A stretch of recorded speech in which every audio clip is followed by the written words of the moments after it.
You're listening to the Black Eagles podcast with Sinan Schwarting and Kaan Bayazit. Ahmet Dursun Sergen aldı.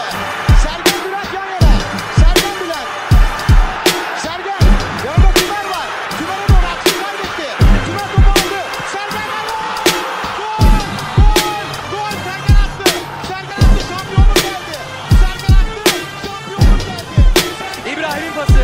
Yuma. Şimdi Ahmet. İkinci gole gidiyor Beşiktaş. Ahmet.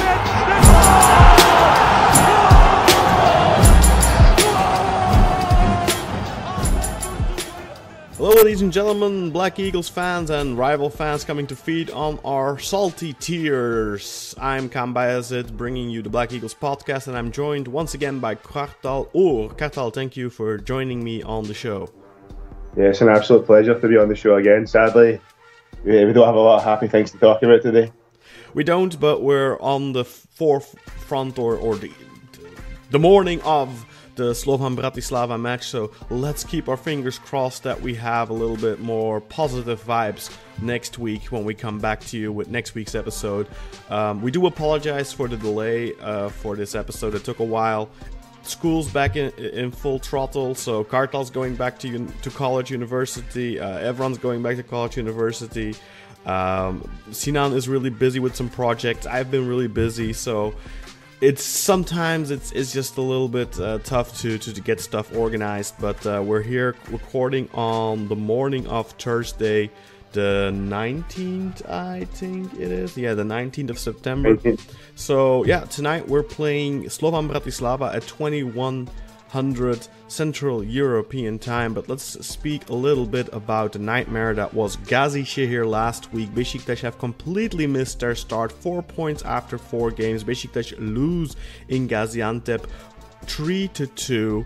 And it all really started with that red card early on in the 6th minute for Domagoj Vida after a throw-in for Gazişehir, I believe it was. Yeah, Vida misses his control. Then I think it was Coyote who picks up the ball, steals the ball, goes through on goal, and Vida, just trips him from behind. Penalty, red card, sent off. That decided the game, really. There's not really much else to say. It's the worst start you can imagine to a match. Within the first 10 minutes, you're a goal down, you're a man down, and you're on the back foot basically the entire game, Kartal. Yeah, I just, to this day, I mean, I've rewatched it, I've watched it again, I still can't understand why Vida thought it was the right decision to bring the man down there, because I just watched the highlights over again there. I mean, Karius has got him closed down, and that guy's finishing was atrocious. Yeah, plus Karius has been great this season. He's been flawless pretty much, and maybe he scores. But if he scores, it's not the end of the world. It's the 6th minute. We've got plenty of time to get a goal back, and okay, maybe it makes things a little bit more difficult. But the decision Vida made, that's just making it almost impossible, insurmountable. Because I think a lot of people are kind of misleaded by Gazişehir's debut on match day 1. I think they lost 5-0 or 5-1 to Fenerbahce. They got 3 penalties against in like 20 minutes. I think people are a little bit misleaded by that fact, but they've done decently afterwards. I think they haven't lost since, if I'm not mistaken. Yeah, I think they've had a draw and 2 wins actually. Yeah, so they're doing better than us anyway. Yeah, and if you look at their squad, they really. I've been saying this on the Football Turca podcast before the season already started, that Gazişehir are a potential sleeper team. I think I even tipped them for top 10 finish this season, just because they have a very interesting squad full of familiar and less familiar players, but there's some really good players in there. Not saying that that's an excuse. We should always be at least getting a point here, and we should really be winning here given the position we're in, but obviously, it wasn't going to be easy to begin with, but then that red card just makes everything even more difficult. But let's quickly go over the lineup, because kind of skipped that. So in goal was Loris Karius, at the back Caner Erkin and Gökhan Gönül as fullbacks, Domagoj Vida for about 6 minutes, and Victor Ruiz were the central defenders. In midfield, Mohamed El Nini made his debut. Dorokan Tokus and Adem Laic completed the three-man midfield. Then George Kevin Nkudu made his first start on the wing, and so did Abdoulaye Diaby make his first start on the wing, which I was disappointed with, honestly. Guven Yalchin then started as a striker, and the reason I was disappointed with Diaby starting is just simply, you know what, just start Tyler Boyd and start Diaby. I don't know why Boyd is being sacrificed. It seems like he's being the first one to get cut from the team, but it's really been, for me, I mean, I keep hammering this home, and I don't like it when people scapegoat players, and I don't want to scapegoat. I'm not scapegoating Guven. I just think he's not good enough. He's obviously the weakest link whenever we play, whenever he starts. Yeah, he scored a goal against Göztepe, but what else did he do in that match, honestly? You know, he was just at the right point. It was just a tap in. It was a tap in, exactly, and apart from that, he's been very ineffective. I really think he weighs down the team. He's been useless. There's no way to sugarcoat it. He's been horrific, I think, so far this season. Yeah, I mean, I'm not saying Tyler Boyd's been great or anything. I mean, he's been pretty ineffective too. But I think. Yeah, but I think a winger, you can't fully judge the wingers until they have actually someone in the box that they can combine with, that they can try and find. And the same thing can be said for Nkudu. I think, you know, the early things that we've seen from Nkudu is he beats his man easily, he goes down the wing really easily, but the end product so far has been non-existent. I think he had a good opportunity here late on to make it 3-3. And then he also missed like a sitter against the Rizespor to make it 2-1. So, I mean, you know, there's a lot to improve there. But let's continue with the scoreline. So after 6 minutes, red card Domagoj Vida, penalty for Gazişehir. Toumasi steps up, converts from the spot. And then really it's like an hour into the game until we get the second goal. 59th minute, Guray Vural scores on a counter, makes it 2-0. Then in the 70th minute, Chipsa makes it 3-0. The 79th minute, Chipsa makes it 3-0. That's right after we go down to 9 men after Mohamed El Nini gets sent off for basically kicking Kayode after he got elbowed in the face. So basically on the touchline, they were dueling for the ball. Kayode takes a swing with his elbow at his face. There is contact, and El Nini loses it and just kicks him. And initially, the referee just gives El Nini a yellow card, doesn't give Kayode anything. Then VAR calls him in. He goes and checks the footage. And at the time, the crowd, the Gazişehir, the home crowd, were cheering because they were like, "Oh, he's gonna get sent off." But I'm like, I don't think it's gonna happen the way. I don't think it's gonna go down the way you think, guys. Because I just saw the replay, I saw the elbow. So in my mind, I was of course, you know, thinking, "Oh, this is great. He's gonna get sent off and he's gonna uphold the yellow card." As naive as I was, of course, he's not gonna. It's a red card. Both are red cards. Referee sends both of the players off. Really, nothing to be said there. El Nini. Yeah, I mean, it's a human reaction when someone basically assaults you in the face, but it's a dumb move. He should have just gone down, or he should have maybe given him a push or something. If you push the guy and you're like, "Hey, what are you doing?" You know, you push him away or something. I think that's forgivable. That's a yellow card, but just kicking, that's always going to be red. You know that. That's a dumb move. So we're down to 9 men. Gazişehir down to 10 men in the 75th minute. Then they make it 3-0. Then you think, oh, you know, this is just going to be another Sivasspor. But then a couple of minutes later, in the 83rd minute, Janner plays through a really nice pass into the box. Adem Laic lays it off. And Umut Nair, who had just come on to replace Guven Yalcin a couple of minutes earlier, he came on in, let's see, I believe... he came on in the 83rd minute, so he was literally just on the pitch for a couple of seconds, immediately gets on the score sheet, and already more effective than Guven was all game. And then Atiba Hutchinson, who actually returned from injury, who had come on, let's see, he came on in the 66th minute to replace Dorokan. He scores just a minute later off of Adem Laic corner. Makes it 3-2. So within 9 minutes at a time, there were still 50 minutes in the game, and there were some heated moments, I think. There was one really good opportunity for Nkudu where I think he did really well to cut himself free, but then his shot wasn't so good. But at the end of the day, we didn't do enough to earn that equalizer. And yeah, it's another painful loss for us, and leaves us with just 4 points out of 4 games, which is a dreadful start, especially given, if you look at our schedule, who we played. We've played 2 home games already. We've played Göztepe, who are playing some of the worst football in the league right now. Riza are having a good start to the season, but it's a home game. You should always be winning that. Sivas away, okay, it's tricky, but that was avoidable. And now this again another avoidable loss. And now we have a stretch of 3 really difficult games coming up. First up is Başakşehir at home. Then we travel away to Trabzonspor. And the third one, I think we may play Yeni Malatya or something.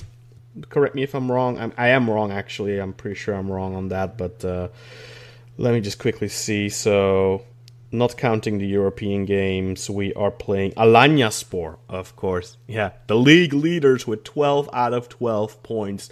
So, it's a tough schedule for us coming up. And mainly because the morale of the team is undoubtedly low right now. We'll miss Vida next week against Başakşehir. I think he will only get 1 match suspension because it was a last man type of thing. It's not a reckless challenge. It wasn't a dangerous challenge. Usually those are just penalized by 1 match. But El Neni, I think we won't be seeing him until October. He'll be suspended for at least 3 games, I think. Yeah, just thankfully Atiba's back. Otherwise, that would have been horrendous. That would have been a disaster. Yeah, hopefully El Neni plays the European matches, so he does get to mesh with the team, and he gets in form, and we don't waste those valuable minutes on let Atiba just get into the flow a little bit. And he looked good, Kartal. I think you said in the group chat that he looked like he hadn't missed a beat. Yeah, he did. I thought he looked. We'll talk about highlights and lowlights later on, but for me, Atiba was. I feel like we really missed that guy. See just how calm he is in the ball, and you feel like everyone feels more confident when Atiba's on the pitch. Yeah, he gives that I don't know, just the way he comes, he gets the ball, he can play it anyway, he can spread to the left or right. It's just, I thought the team looked a lot better after he came on. I mean, actually looked like we're trying to play football. Because before that, it was just playing very recklessly. But Atiba kind of sorted that out, I felt. Yeah, and we should also point out Oğuzhan wasn't here. He was injured. Of course, Burak Yılmaz isn't back yet. He's still injured. And Lens wasn't taken to this away trip either.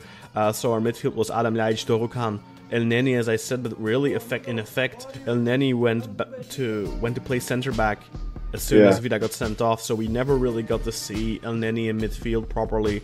I mean, up until that throw-in and that red card, it was all us, and obviously it's just 5 minutes, but we were just pressing them away. I felt confident going into the match. It all looked good, looked promising, and obviously that all got cut short with that red card. But I don't think we can judge whether El Neni can fill that void, that Atiba void, so to speak. I think he can play that same role. I think he can have that similar effect, but we just never really got to see it because he basically played as a defender for 70 minutes. And then he got sent off, so we never really got to see what El Neni is going to be adding to the team.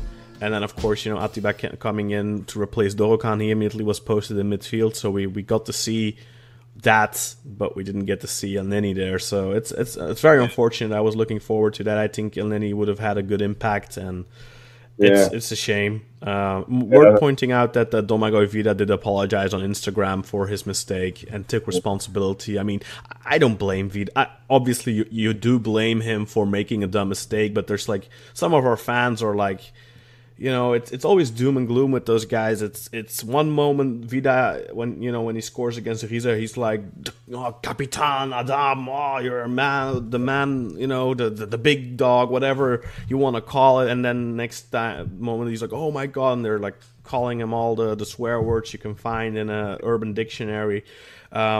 It's black or white. Really. He's very passionate, and I think sometimes that passion gets in the way of his thought process, and I think that's just what happened there. He's like, because he didn't want to lose the goal, so he just thought I'll do that. I think it really was the fact that it kind of originated from his mistake, because I think in the replay you can see him go up, try and control, intercept he the miskicked the ball. And then you have like this panic of a fraction of a second, like and then I think it's rather more than it is. What's he thinking? I think the problem is that he's not thinking at that particular time, and it's just a reaction. It's a reflex. It's a panic move. Lack of composure for a fraction of a second there. Like Bayern again, but just like the Bayern game.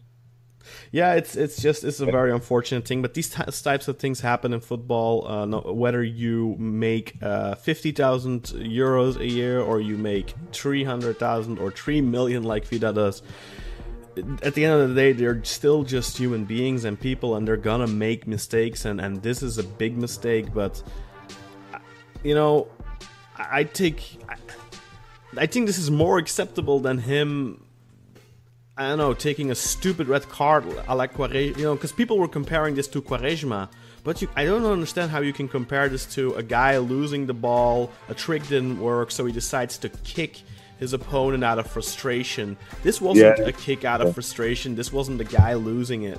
This was just a guy, who, had a brain fart and didn't have any malevolent intent or anything like that. He didn't have any intent of injuring or hurting the opponent. He just wanted to stop the play, and it was a dumb decision, but that impacted the match completely. And it leaves us with, like I said, I've said it 3 times, 4 points after 4 games. It's a terrible start to the season. And the worst part is really, I don't think you can blame the coach on anything of this. He's been dealt a hard hand with all the injuries we had going into the season. He never really had a full squad. He still hasn't had a full squad available to him. And it's really unfortunate, because having such a poor start to the season is going to impact, without a doubt, the morale of the team. And it just jeopardizes us going forward, because I've seen lots of positive things in the previous matches. I've said it before. And it's just halting our progression. This is just another major setback in our progression going forward. And it's like the season started a month too early, and we should have played a lot more friendlies. And I mean, I've been saying it since the start. I think we started our preseason camp way too late. I don't really understand why. I think Fenerbahce started like 2 weeks earlier. I don't understand why we're starting that late. Obviously, you have lots of new players coming in, and they came in late, and that's one thing. But I don't know. I think he could have had more time still. I mean, Burak being out injured is a massive blow for us. But in hindsight, really, it's kind of a BS that he didn't just have surgery straight after the international matches, and he waited until his vacation was over. That's really it's really hurt us, unfortunately. Yeah, but I think because Burak actually came back from that surgery and played one friendly and got injured in that friendly. I think maybe they rushed him back after that. Yeah, but why would you rush him back for a friendly? He must have been ready, right? I mean, he should have just had the surgery 3 weeks earlier, and maybe he would have been ready for the training camp. Yeah, from what I heard, those that they didn't actually know they had something up with him until. But I'm sure he had pain already and just didn't want to have it checked out or something. It just feels a little, I don't know. It feels a little weird. But anyway, I don't want to blame him. But obviously, we miss him a lot. We just miss a proper striker up front, and that's why, like I said, I was disappointed Diaby started on the wing. I think he had a couple of good moments on there. He had a really slow start to the match. Like, he had to get into it a little bit. Because even at Sporting, when he was playing on the wings there, he was playing left wing most of the time, I think. He's left-footed. So now he was playing on the right wing here. So that's, again, a change from what he's even gotten used to at Sporting.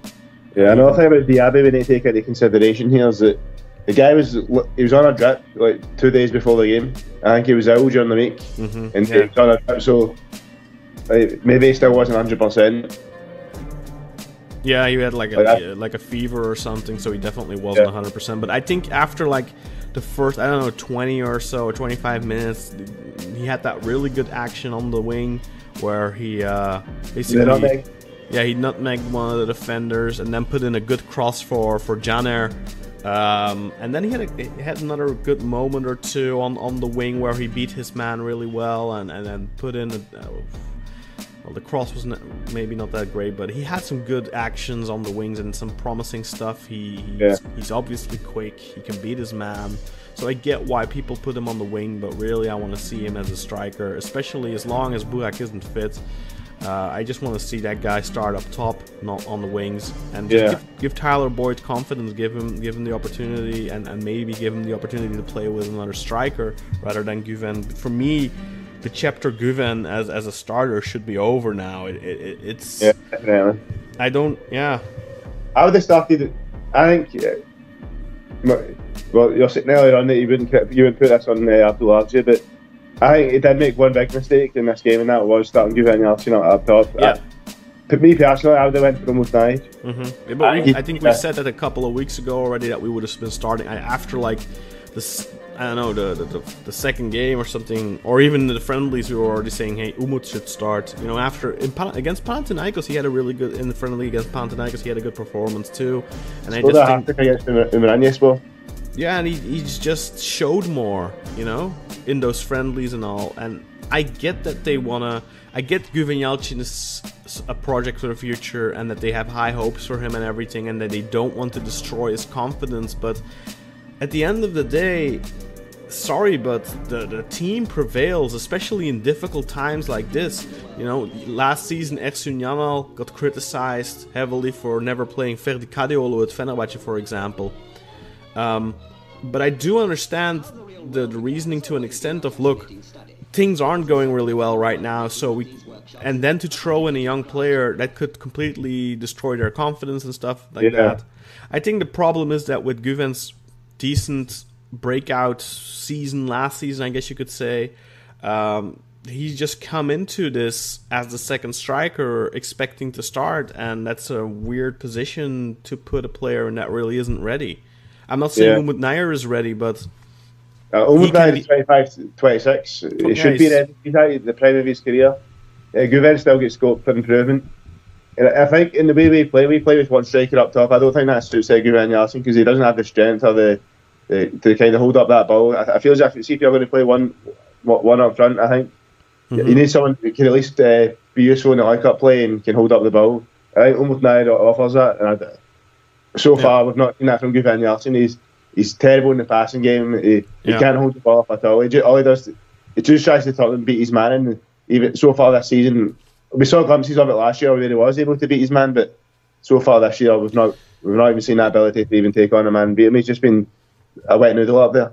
Yeah, I think the worst part is just his passing game, because I mean, when we speak about strikers, you know, like let's say Mario Gomez, for example, he wasn't a great passer or anything, but he could do simple stuff, link up with other players. That wasn't an issue. And Guven's passing is horrendous. He constantly misplaces the ball, and he's just never really available for link-up play with other players. Like you could see in the second half of last season when we got Burak that really brought the best out of Laic, because finally he had someone up there he could link up with. He could try and set up a 1-2 or something, and then he could combine with other players as well. But yeah, and then that's another thing. Adem Laic, 4 games, 1 goal, 3 assists. So obviously been involved in 4 out of our 6 goals this season. If I'm not mistaken, we scored 6. But he's been terrible too, we have to say. He has. As much as I love the guy so much, man, but he's not been good. Mm-hmm. But I don't know if you can place the blame entirely on him when you get someone as useless as Guven sitting up top who's not linking up at all, I think. I think the thing that makes Laic bad is that he's trying. I have the feeling he's just trying to force stuff constantly because of that void up top. He's trying to dribble and take on 4 guys and get a shot off because because Guven doesn't give him an option. That's one of the also, I mean, he has his poor passing, giving the ball away, stuff like that too. But in most of the games, a recurring theme for me is that he just seems to want to dribble 5 guys constantly and try to get a shot off and try to score a goal to give the team some breathing space, because that's our main issue so far, has been scoring those goals. And I think Leitch is trying to take responsibility, but in doing so, he is just taking way too much on his fork. And I just think that if there's somebody there to share that responsibility with him, it'll bring the best out of him again. I mean, look, we're talking about a guy who's been quote-unquote shit, but he's been involved in 4 goals in 4 games, so I mean, it's all relative. Yeah. Because there's 2 different types of player. I feel Adam Niaj is a player that makes his teammates play. So I wouldn't say for him to do well, it's not going to always be about him. You know what I mean? Like last year, his partnership with Burak, once Burak came in, we saw a big improvement in Niaj. Like, and you get a player like Talisca, who can turn a game on its head just with a long shot or a header. Yeah, it's an individual. Talisca's he's more of an individual player. But the Irish makes the team play. But see, when you don't have those pieces around him to make that work, he's not going to look very good either. Yeah, it's very true. The thing with Talisca is you can put him in a terrible team and he can still perform. Leitch, if you put him in a poor team, he's not going to perform as well, but he's going to make you play better football if you can fit the puzzle pieces around him. Like for example, Jose Sosa was the same in that way. The difference is that Sosa was a different type of player, but I think you can compare Leitch and Sosa more rather than Leitch and Talisca, even though Leitch has a higher productivity than Sosa ever had for us. But that's so. I mean, I think it's correct to criticize Leitch's form right now, but I also think you have to put an asterisk next to it, and you have to look at why is he struggling right now. It's not just the fact that he missed basically the entire training camp. Now he's had 4 games under his belt, so that should not be an excuse anymore. But I think it's just, the fact that he does lack a striker up top to combine with. And I know Diaby isn't a tall guy, and I know, ideally in a one-striker system you want someone that can win headers and all that, but Diaby, despite being small, is good in the air. But I think you just want to try him up top there, see if he... his feet are obviously going to be better than Guven. So I'm really super curious for tonight, man. I'm excited on one end to watch the Slovan Bratislava match. I always want to say Slovan Liberec, but I'm so curious for that match. I'm really hoping for Abdulavci to make some changes to just start Nkudu, Diaby, Boyd, or start Nkudu, Umut, Diaby, or Boyd, whatever. I just don't want to see Guven anymore. I hope El Neni starts, and maybe, start both El Neni and Atiba, give Dorokan some rest. I don't know. I'm just really excited about that, but on the other end of the spectrum, I think it's also very important tonight. We have to win that match, because if we don't beat Bratislava, we are probably not going to qualify from this group, let's be honest. Yeah. I mean, I just hope we don't have another embarrassment in the Europa League like we did last season, because that was tough to watch, man. In all my years of... I mean, I've watched this team almost my full life, man, and that was one of the hardest things to watch, us being so bad in the Europa League last year. We were terrible, yeah. But, I mean, you have to put it into perspective, too. I think if we don't qualify from this group, it depends on how we play, but, I mean, obviously Wolverhampton, that's a team with a massive budget compared to us, compared to even Braga. And, I mean, ending below them on paper is logical. Obviously, it all depends on how important they feel the Europa League is for them, how much focus they're going to put on the Europa League. If they're going to play their B team and not take the Europa League series, and then you end under them, okay, that's not a good thing. But if they take it serious and you end under them, that's fine. I think Braga, it's going to be, that's going to be our big challenge, I think. Yeah. If Wolverhampton take it seriously, I think Braga is going to be our challenge, and then the question is who's further ahead right now, and I think definitely Braga is a more stable club because they don't have the same pressure we do. They're basically used to ending fourth in the Portuguese league. They don't have this pressure of winning the league every season, so they can quietly build a team, sell their best players from time to time, but just keep a decent squad together. They have good players. So we have to get this win against Bratislava. 3 points are immensely important there. It will be without spectators, no fans for Bratislava, no fans for us either, which I kind of think is BS. I don't think because the home crowd is suspended, I don't think that means the away crowd should be. I hate those games. See the games without fans, it just you really feel as if it's missing something. It just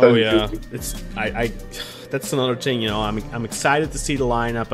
I'm hoping to see some fun stuff, some new stuff, some, you know, to turn around this season already, kind of reboot it, so to speak. But then on the other hand, I'm kind of dreading watching the game because it's starting late, 9 o'clock, so it'll be done by 11 or something. Plus, you're basically watching like a training game, it feels like, because there's no home crowd. So it's never fun to watch those types of games. I feel like when you can hear the players yell and then echo what they're yelling, and it just feels so annoying.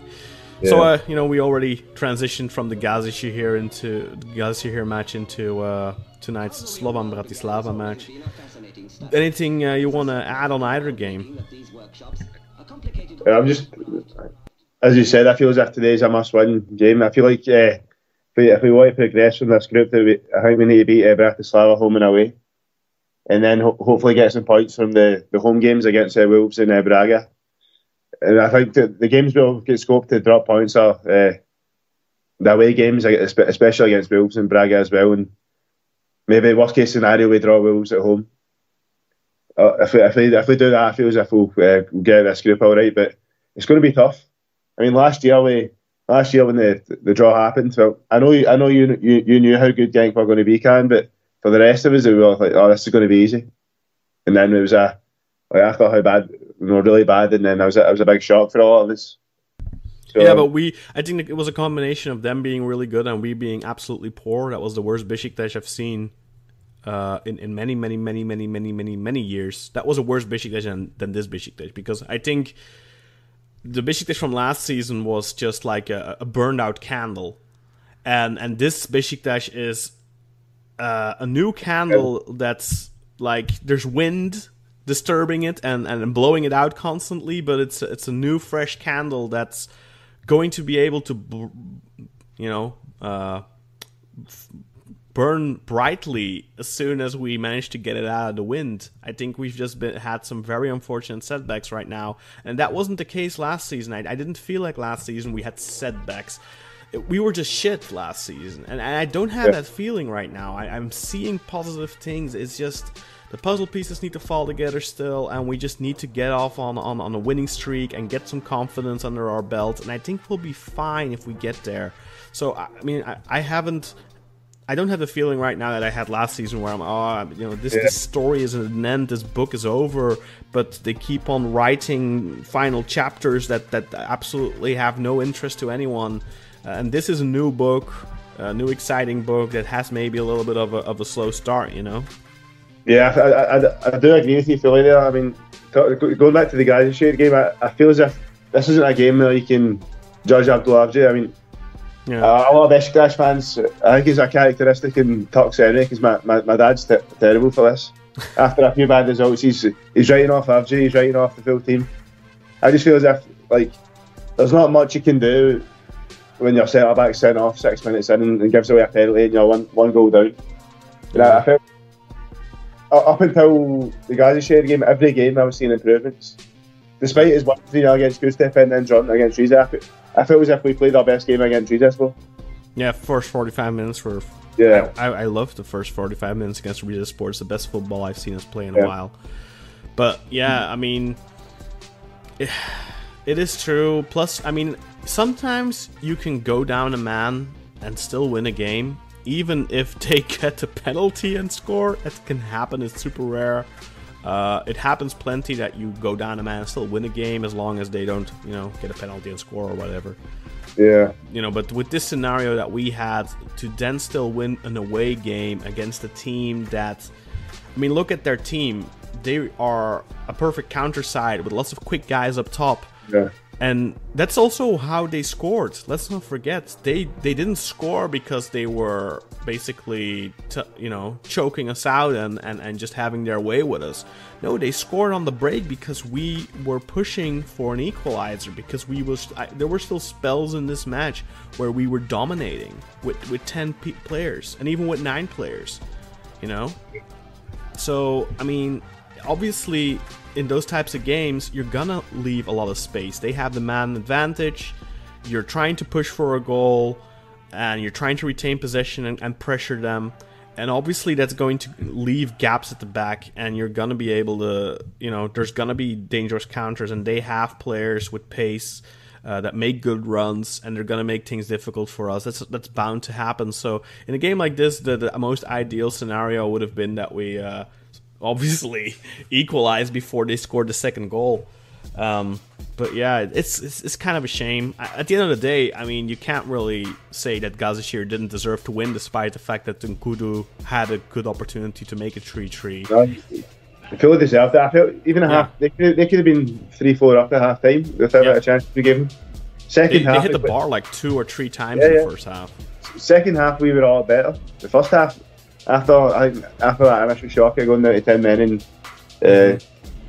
going a goal down, we didn't recover from that until half time, I feel. Yeah, up until that I think up until the moment where Diaby had that good action on the right and almost put Janner in a scoring position, I think up until that point we were just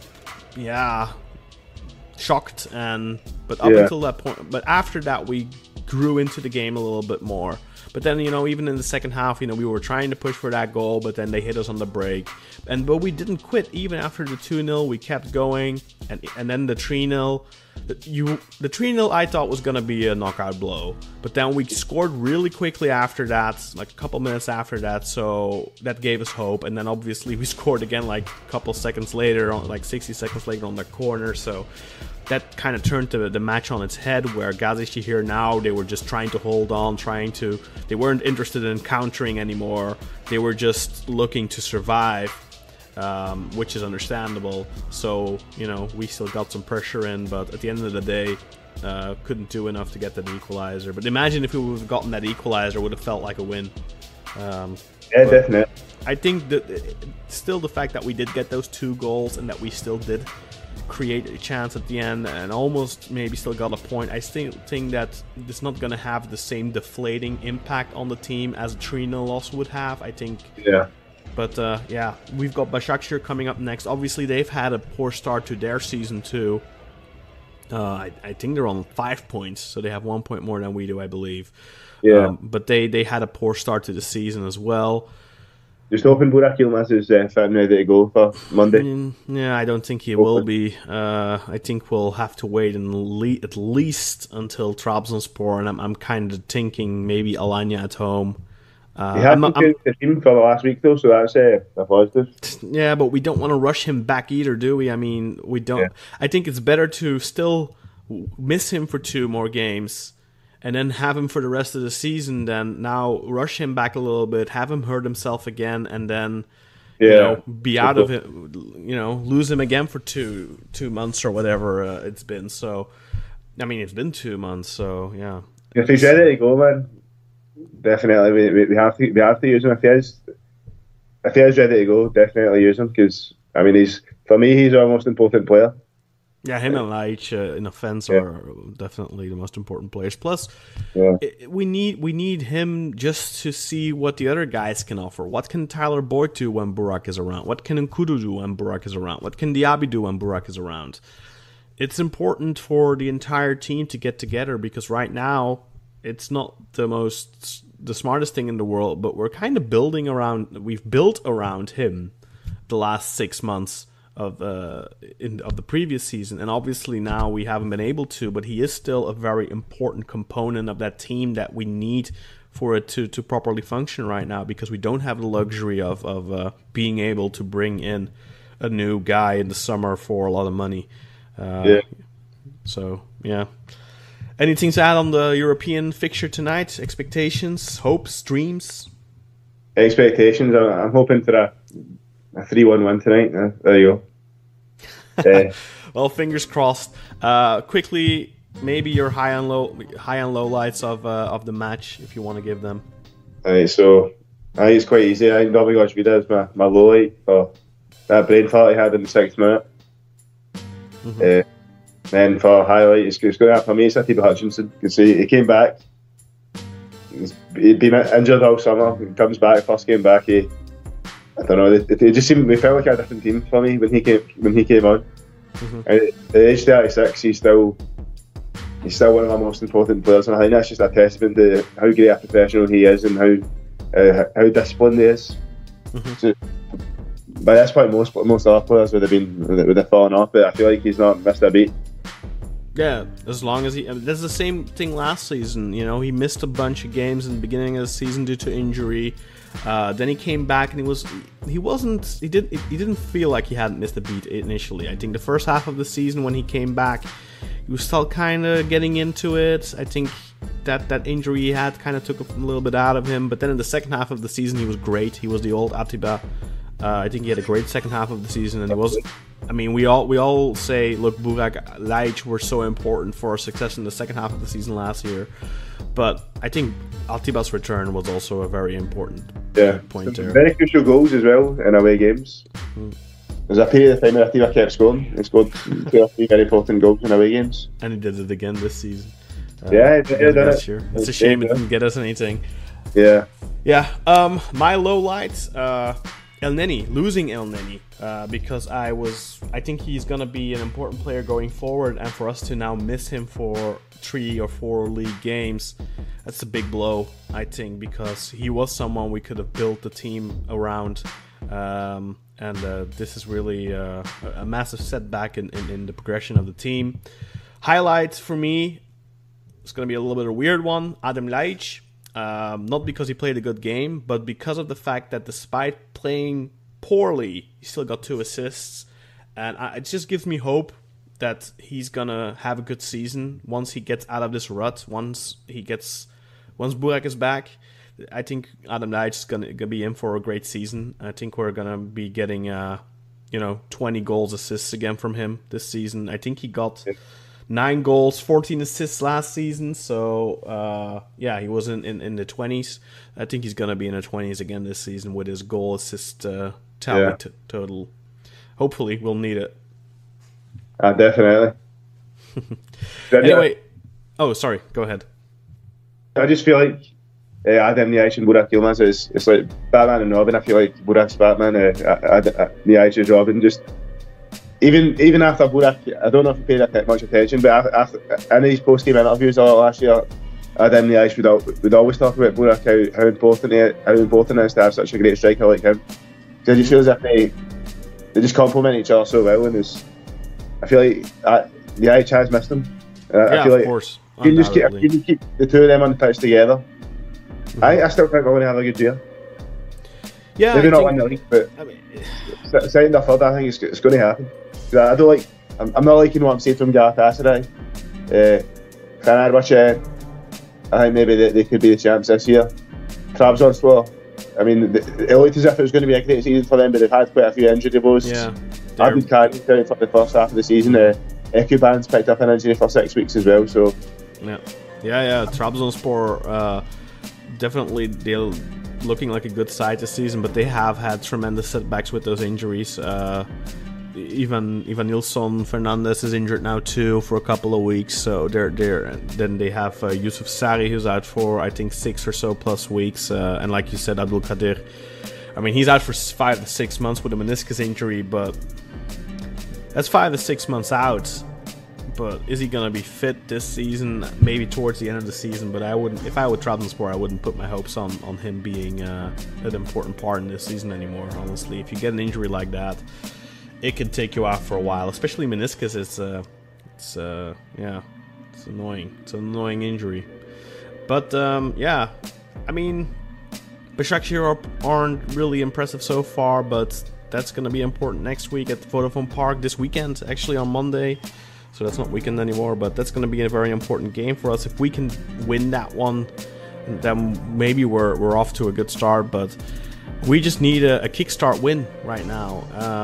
and hopefully we can get it tonight against Bratislava and then continue that momentum against Başakşehir, get a win there.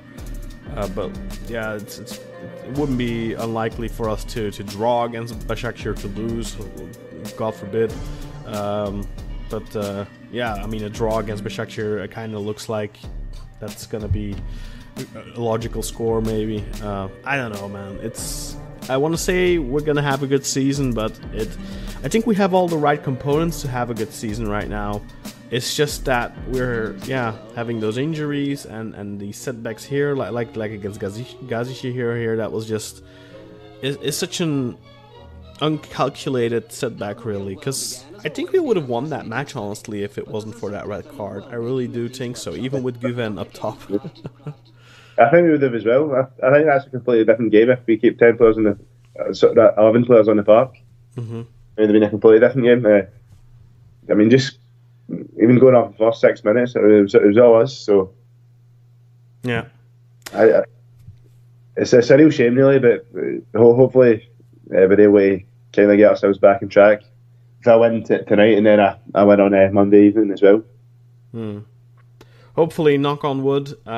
Yeah, that's gonna do it for this episode. I think it's gonna be a little bit shorter. But want to get this out quickly. Maybe you can still listen to it before the Bratislava match. Otherwise, of course, all the Bratislava talk we did is a little bit. Yeah. I mean, hopefully, fingers crossed, let's get a win.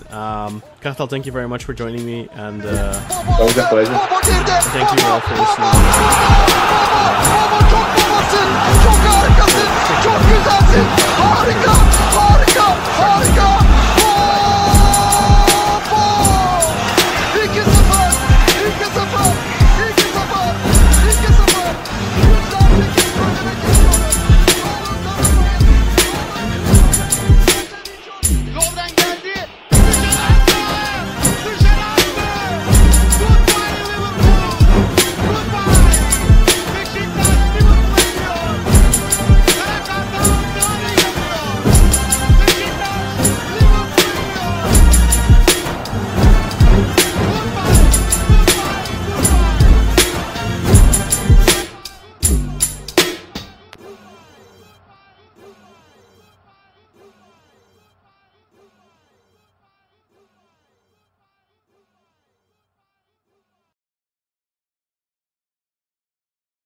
Beşiktaş International hopes you enjoyed this program.